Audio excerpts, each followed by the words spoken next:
Ils ont tout perdu le 12 janvier 2010. Leur maison, leur maigre possession, bien souvent leur emploi, ou le lopin de terre qu'ils cultivaient. Beaucoup n'ont pas les moyens de retrouver un logement décent. Alors ils vivent dans ces camps, dans des tentes ou des baraques rudimentaires. Dans l'inconfort et la promiscuité, un bouillon de culture pour les épidémies et le lieu de travail pour les équipes d'Acted. Eliseur commence sa tournée. Il visite tous les camps pour fournir aux habitants des conseils pour une meilleure hygiène. Et microbe qui a fait plus de dégâts, comment il est? Choléra. Donc, ici, qui ça pour me faire pour que je ne prenne pas choléra, puisque je connais qui bon me choléra. Dis-moi, madame. Pas manger les légumes crus, laver mains, boire de l'eau traitée, pas toilette à terre. Ok.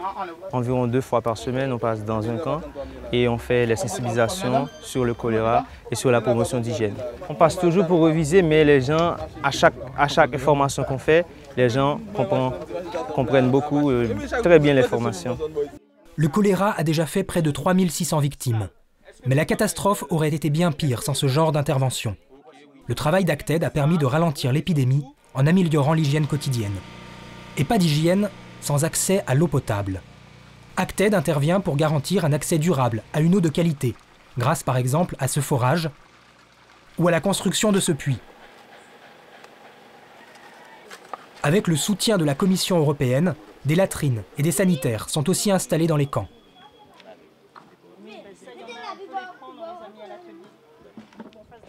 Dans les villages qui ont déjà des puits, des mobilisateurs communautaires vont à la rencontre des populations pour contrôler la qualité de l'eau, car bien souvent, elle est impropre à la consommation.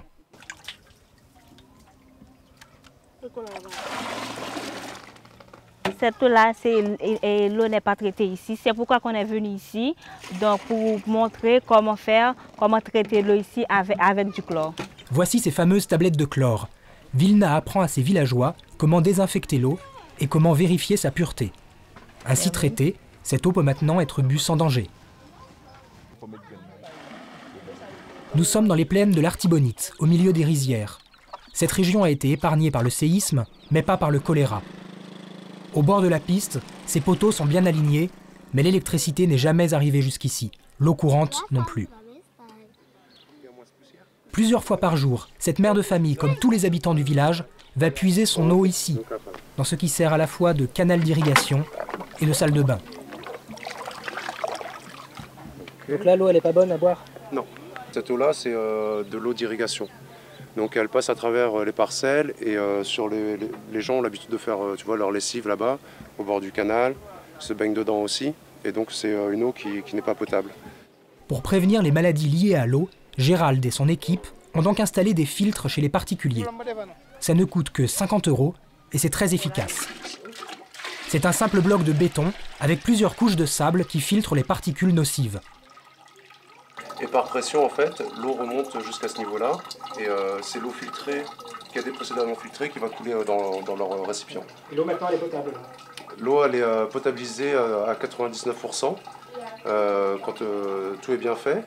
Et vu qu'on est en épidémie de choléra, on demande quand même aux gens de chlorrer l'eau après la filtration.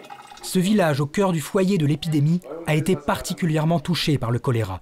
115 cas au cours des dernières semaines. Pour éviter que l'épidémie ne s'aggrave, Acted a aussi installé ses latrines. Donc là, c'est des petites latrines normales pour les patients qui n'ont pas de problème pour se déplacer.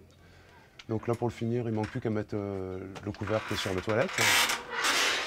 L'objectif, c'est de réduire l'impact du choléra en permettant aux malades de pouvoir utiliser des latrines qui sont surélevées et qui permettent de protéger la nappe phréatique et de protéger en fait la contamination des eaux de ruissellement qui finalement rejoignent les canaux dans lesquels ils piochent leur eau pour l'eau potable. L'hygiène est une première étape vers une meilleure santé. Bonjour messieurs, qui genouillé? Et pour cela, la prévention est indispensable. Pour permettre à ce village isolé de bénéficier d'un accès à la santé, ce dispensaire est réhabilité et agrandi avec la participation des habitants. Ok, 3,15 m. Avec cet aménagement-là et la construction d'une salle d'observation un petit peu plus loin, là, on arrive à faire en sorte que ce dispensaire qui a été construit dans les années 80 arrive aux normes actuelles du ministère de la Santé publique. Ce couple attend un enfant. Ils ne connaissent pas encore le prénom, mais ils savent qu'ils auront la chance de pouvoir accoucher près de chez eux. On espère que vous êtes capable de faire ça ici quand même. Il y a une maternité, c'est 2 heures de route d'ici à peu près. Donc c'est vrai que ça fait une grande distance.